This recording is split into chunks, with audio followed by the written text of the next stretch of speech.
The Church of Our Fathers by Roland H. Bainton. Chapter 9, The Winning of the North.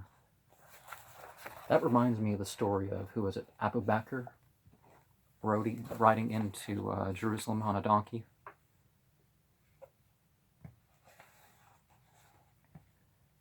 A great task lay before the popes and monks in the conversion of the West.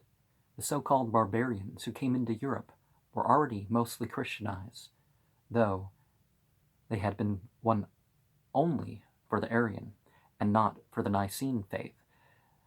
The ideas that separated these two parties had been largely forgotten, but the difference was still important because the Arian Christians did not recognize the leadership of the Pope. And in the Islamic world, it's the same thing. There's political differences after, the important theological stuff, right? Other barbarians were considered to be pagans. They were all warlike folk who were attracted to Christianity chiefly because it was the religion of the mighty Roman Empire, and they supposed that to become as mighty as Rome, they would have to become Christian. Well, that, and if you made a mistake in your warlike nature, Christianity would say, oh, well, you're forgiven. You don't have to atone. It's been taken care of. So people that felt bad and were self-defeating in their hopes to rectify themselves. Some parts of Christianity seemed to them very strange. They were a fighting people and had no use for the teachings of Jesus about meekness and turning the other cheek when struck. Actually, turning the other cheek is drawing attention to the fact that somebody's victimizing you. At least in that culture it was. Their hero was the Apostle Peter, because when his master was arrested in the Garden of Gethsemane, he wielded his mighty sword and cut off the high priest's servant's ear. Neither could they understand why anyone should refrain from marriage, or should wish to leave the world. The monks appeared to them, if not crazy, then certainly altogether not good for this life. The God of this world and age is certainly the one to take the side of, right? These were the people whom the church had to win. There were some individuals considered to be pagan who might be called old barbarians instead of new. Some of them had once been within the Roman Empire. None of them were invaders. The Celts were a people who lived in northern France and the British Isles. Those in France and England had been converted in the old Roman days, but not those in Ireland and Scotland. Actually, even not quite yet, but Ireland and Scotland held out longer. Rulers, yes, rulers throughout Europe.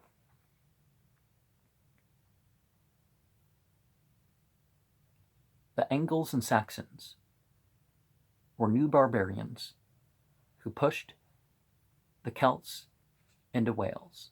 Well, they called them barbarians. That's not right. Oh, you're not of our country. Barbarian. No. Don't do that. The Welsh were then the only Christians left in the British Isles. All the rest had to be won for Christ.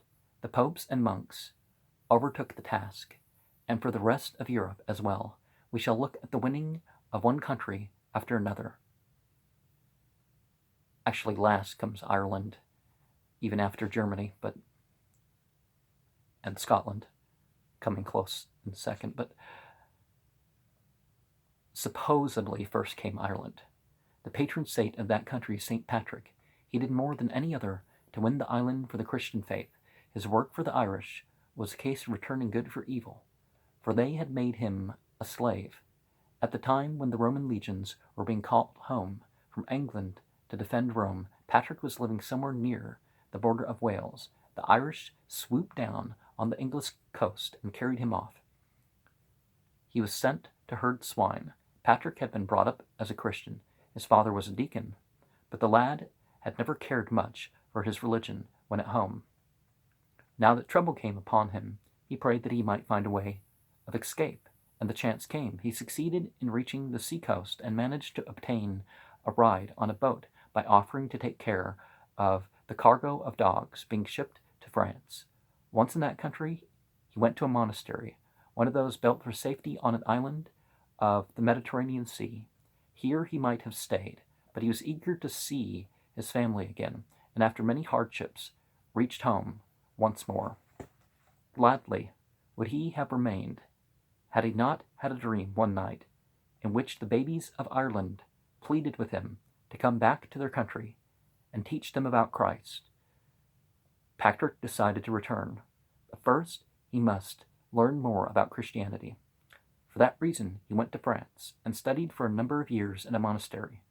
At length, he was sent out, with the approval of the Pope, to be a missionary to the people among whom he had once been a slave. Of his work among them, we know little, because only legends have come down to us. One is that a certain king sent messengers to give Patrick a bronze cauldron. When they returned, the king asked, "What did he say?" "Gratiam," they answered. This was short for the Latin gratiam agimus, and means thank you. "Was that all he said?" asked the king. "Then go and take it away from him." They did and returned. "What did he say this time?" "Gratiam." Grazicam? How are we supposed to pronounce it? "What? Thank you for giving and thank you for taking away? Then give it back to him and give him some lamb besides." 2 points in this story are true. One is that Patrick spoke Latin and taught the Irish language of Rome.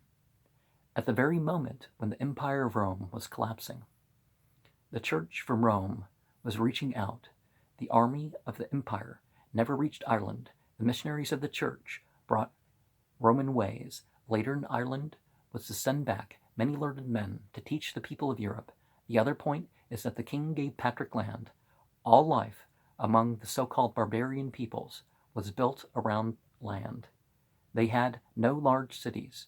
They lived on the land, and the way in which they showed thanks to the church was by giving land. On the land, the church planted the cross. And we're going to see how important land is at some point in this country. When things shut down, of course, most people don't know how to use their land. They have lawns when they could even be producing thousands of dollars worth of food a year. Hey, even I can do it. Another story of Patrick, not thousands a month, but a year. Yeah. Another story of Patrick is that he went back one day to the mountain, where, as a slave, he had herded swine. On the top of the mountain he sat and thought of the strange ways of God, who had let him be made a slave in order that he might learn to know and love this people and come back to them with the story of Jesus. As Patrick mused, he felt gathering around him the spirits of those who before him had worked for Christ, and the spirits of those who should come after. Alone, he was not lonely. Now, what the spirits really were, or what his sense of perception really were, that's perhaps something different. And they did come. Ireland became Christian, and from Ireland, missionaries went to other parts. They went over to Scotland. Columba founded a monastery on the island of Iona, from which as a base the monks converted Scotland.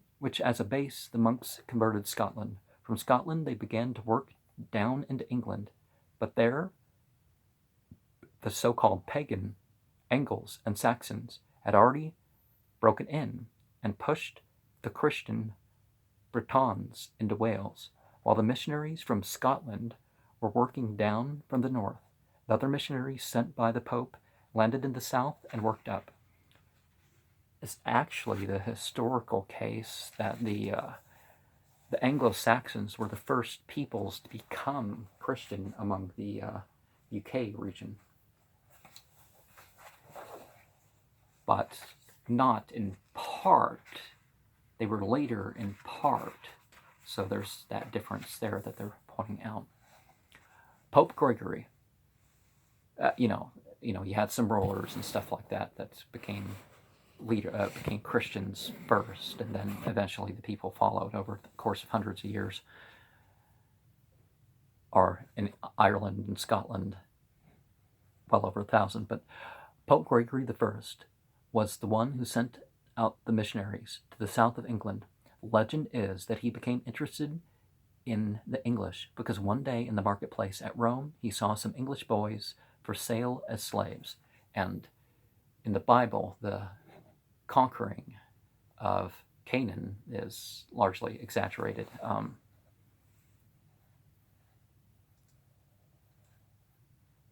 Over the course of hundreds of years, it did happen, but places that were not inhabited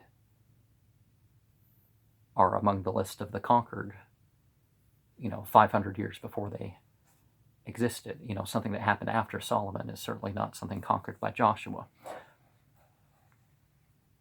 Who are they, he asked.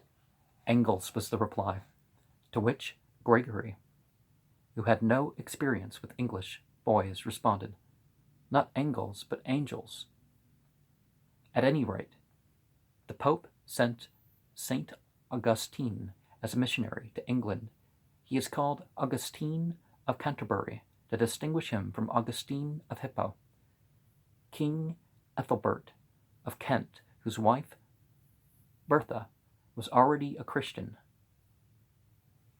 not the same as Bertha of Hungary, which the Snow White story is from, but received missionaries, but only out of doors, for fear of magic, which they might work indoors.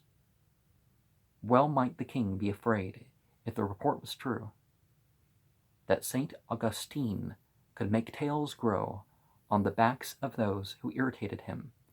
Really, he did have magic of a different sort, the magic of a new hope.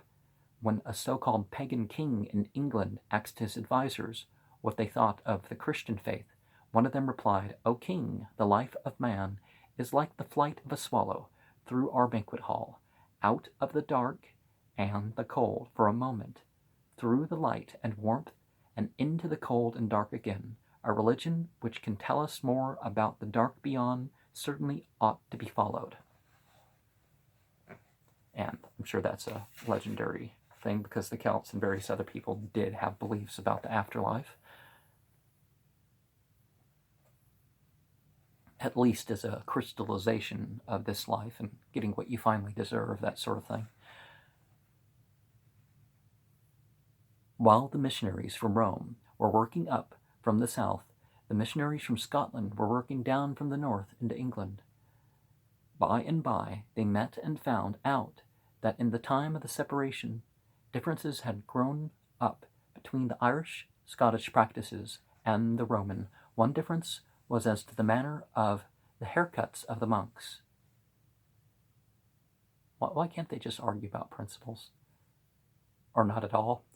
As far back as the days of St. Jerome, the monks had commenced shaving their heads because they were then easier to keep clean in lands where water was scarce. The shaving of the head is called a tonsure.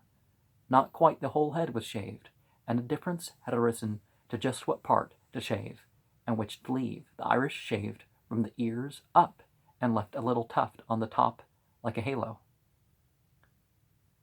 The Roman monks shaved on the top and left a little rim around the ears like a crown of thorns. Something tells me that you don't trust any of these people, but another dispute had to do with the date of Easter.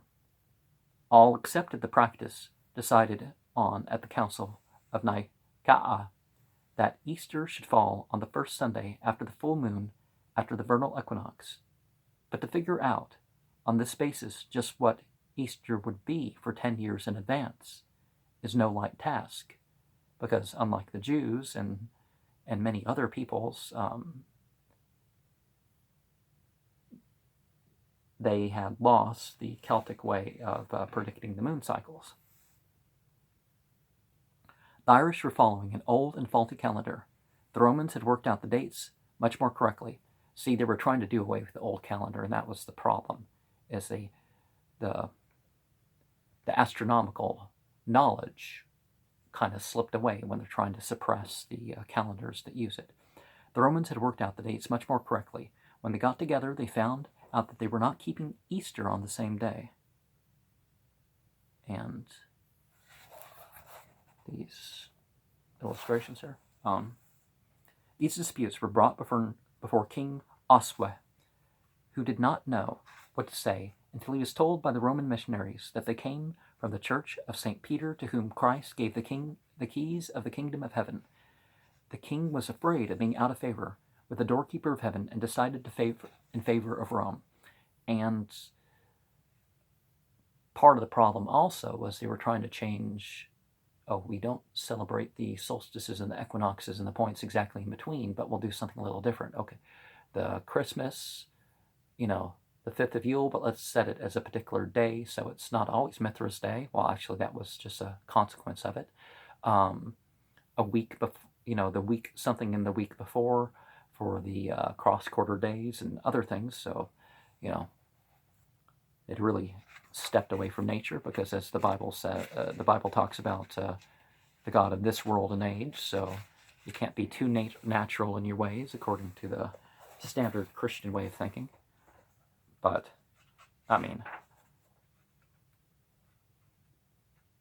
why would a God create a nature and then ask us to turn against it and turn against who we are naturally?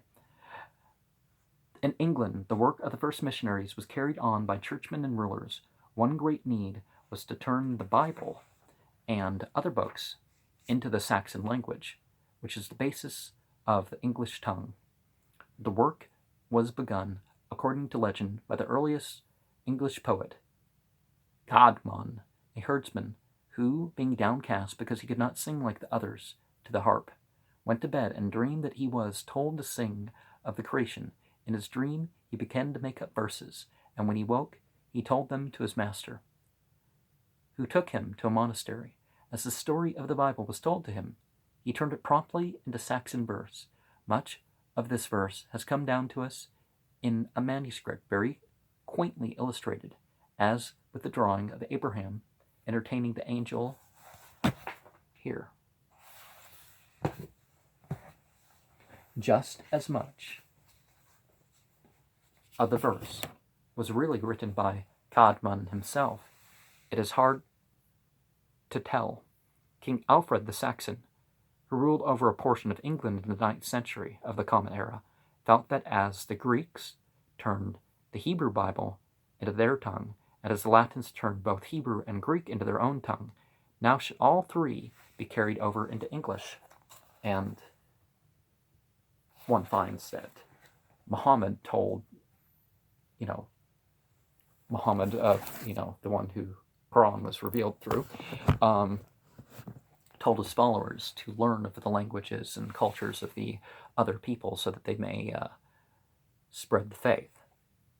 It's not that the original is not preserved of the Quran or the inspired words, which became a problem with all these renderings of, let's not take the Greek and so the Protestants ended up with a different version of the Greek and the Aramaic when it came time to render their King James version of the Bible.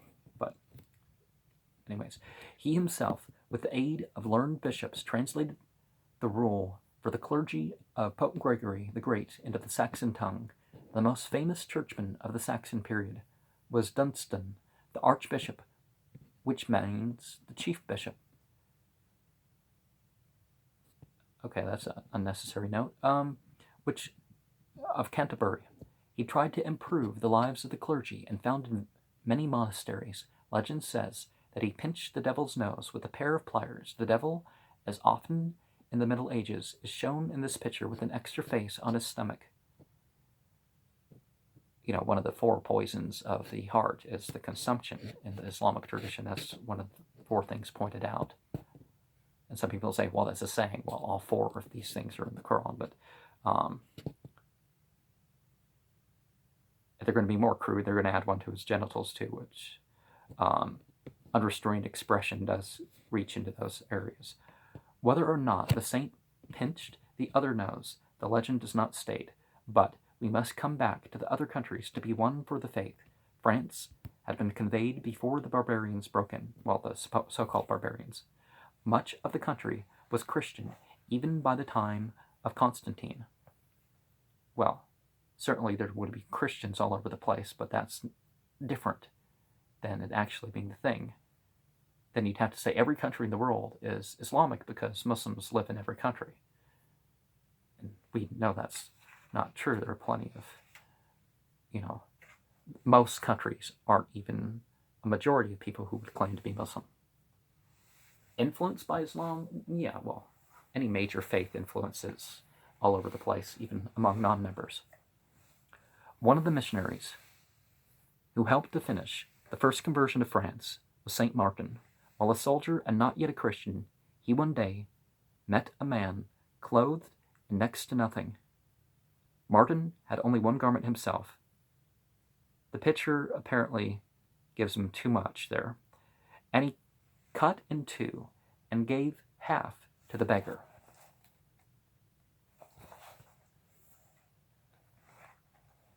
A rich person should be willing to give charity to enter the kingdom of heaven, right?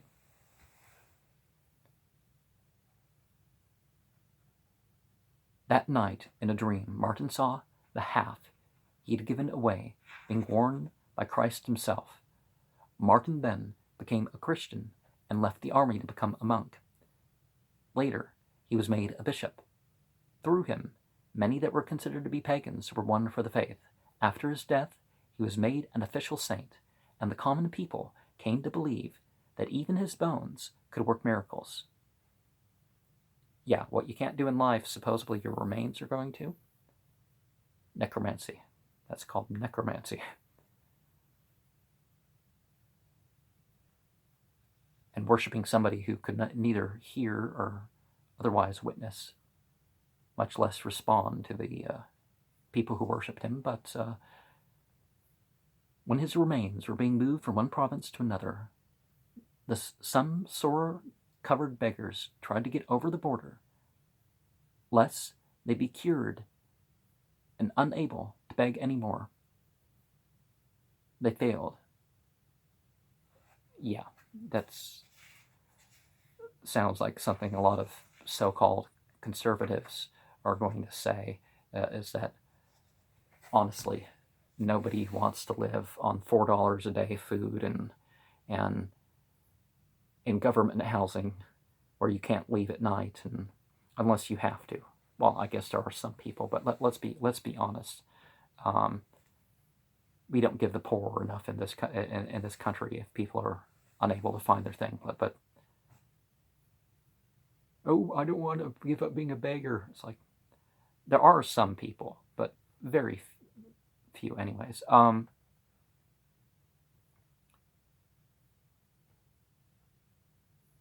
Yeah, don't beg when you can work. The work of Saint Martin was not entirely undone when the so-called barbarians broke in, because as we have seen, they did not kill off all the people in the empire, but settled among them, and in time came to accept the religion. The Franks were considered to be pagans. They came over to the Christian faith under their king, Clovis. Well, the King Clovis declared it. Yeah, see, there's a king that declares that things are, we're all Christian now, and it's like, it doesn't quite work that way. Muhammad ibn Abdullah did not claim that there was a Muslim majority when he became ruler, and he did not make anybody convert to Islam, and he certainly didn't pretend that, and people were won over a lot quicker. It didn't take centuries. It was generally done in the generation, but there were some people around, and there were hypocrites, and anyways. But Christianity, convert or die, was a very common thing. He was married to Clotilda, a Christian princess who tried to win him for her lord. Clovis would not listen, until one day in battle he was in danger of defeat. While the Christians were taught not to marry outside their faith, then he cried, Jesus Christ, whom Clotilda calls the Son of the living God, help me, and I vow that if I win, I will be baptized in thy name. My gods are not helping me, and plainly have no power. Now I call on thee, only save me from my enemies. Clovis won and was baptized with all his host. Such baptism did not take too well. And actually, some parts of Germany did take till, the 1700s or something to become Christian majorities. But there's a lot of this. People say, oh, well, if you're open-minded, then just pray to our leader, and if he shows up, it's like you can pray to anything and picture anything and attribute anything to anything. So a little more than just fishing around to praying to this, that, and the other would serve you well. And I'm thinking that has something to do with the German part. The conversion of Germany was due largely to a missionary who came from England. Winifred was his English name, but he is commonly known by his Latin name, Boniface. He began among a tribe called the Frisians, but was driven out by them and then worked farther up the Rhine. The Germans had a great oak sacred to whom they considered to be their god, Wotan. Now, some things are personifications of names that are fully acceptable for any divinity, really. I mean, the wise one, what? You're going to worship the stupid one? Would be the question if you don't like the term. The people came together expecting to see Boniface struck down, but when the axe smote the tree, legend relates that a great gust of sudden wind rent the trunk into 4 parts, which Boniface split into planks for a church. In order to instruct the people who accepted Christianity, Boniface really did build a monastery in Fulda. Before his death, 400 monks were working there. Boniface was now 75. He had never forgotten himself he'd never forgiven himself for his first failure among the Frisians. Back he went, and had such success that those considered pagans were angered and came upon him and his companions with swords. His followers would have defended him, but he said, "Do not fight, for we are bidden to return good for evil." Self-defense is not evil, thank you very much. Be brave and have no fear of those who can only kill the body. The so-called pagans slaughtered them all, and then they hunted for treasure, but could find only manuscripts and relics. Okay, a band of highway robbers was probably what happened to them, but the story was exaggerated, and they only found that amongst them, and kind of. The northern Germans, called Saxons, some of them had gone into England, were forced to the faith by a king of the Franks called Charlemagne. He fought the Saxons for 26 years, until, at last, they agreed to give in and accept his rule and his faith. They would learn little of the real nature of Christianity when it was handed them on the point of a sword. And, okay, that's the picture that we shared. Happily, some Christians objected to such methods. Even though it says in the Bible, those who not make him Lord, bring him here and bring them here, and we're going to kill him. That's in the New Testament. And by Lord, Christians meant something different than a mere master of some sort. There was a lot of masters, but if you didn't consider him basically a Baal, son of El, sort of Lord, then you were in trouble. A Saxon scholar at the court of Charlemagne named Alcuin said, "If as much trouble were taken to preach the easy yoke of Christ to the stubborn Saxons as to squeeze money out of them, perhaps they would not stand out so strongly against baptism. Missionaries ought to be preachers and not plunderers."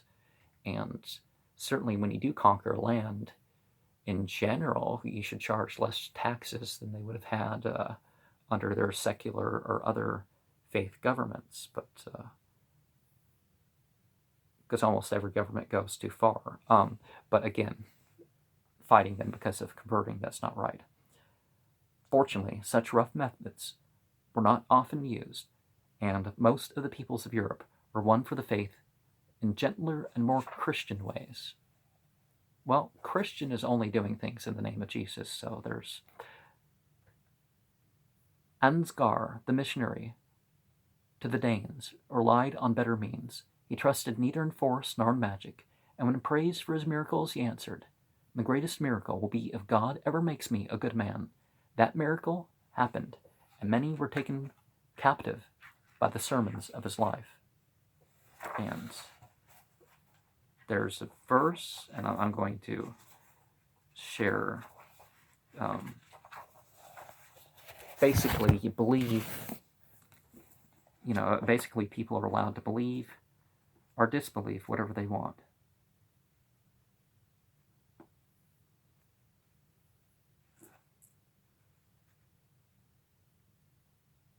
Yeah, you allow the people who believe. So 1829.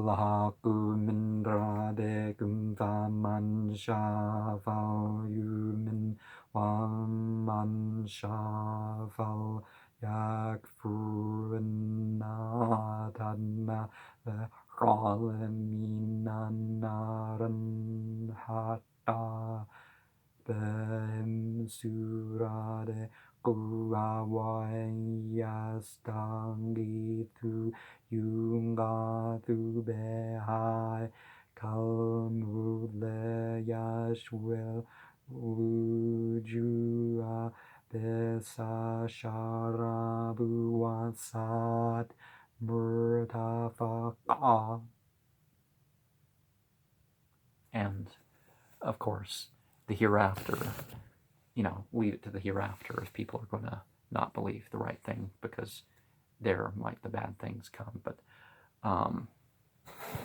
there's more to it than that. But